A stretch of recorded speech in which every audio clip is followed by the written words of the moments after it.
From the edge of the reservoir at the Peñitas pump station, which supplies water to the city of Peñitas, heading south, the ground in front of you gets higher. That's a good thing.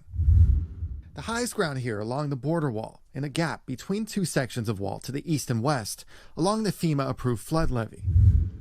But the rest of this dirt the camera is traveling over is not quite as high. It's not as nicely defined. With bumps and grooves, it'll stop water, but it won't stop water like a levee.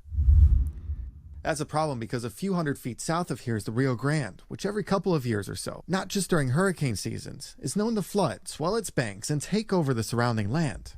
The problem is this land is just outside the populated area of Peñitas, the gap between two sections of new border wall construction. The International Boundary and Water Commission says the more than $6 million repair will take at least one more year to get started. Their map shows, in yellow, the 800-foot gap that needs to be rebuilt. The IBWC just met this week with a contractor to start the process. Now, over the next 365 days, the contractor will develop a design for this levee before construction starts in 2023. We took a look at the height differences between the levee and the levee gap, measuring elevations with an app and eyeballing the difference. The gap is several feet lower. The IBWC says the dirt that is here is already enough to hold back some floodwaters, but to get a complete FEMA recertification, they'll need to rebuild it to standard.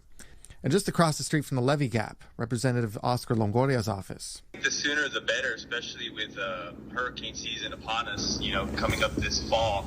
I think it's incredibly important that it gets addressed because, we do have issues with flooding every time it rains down here in South Texas. So the quicker we can get that resolved and tended to, the better.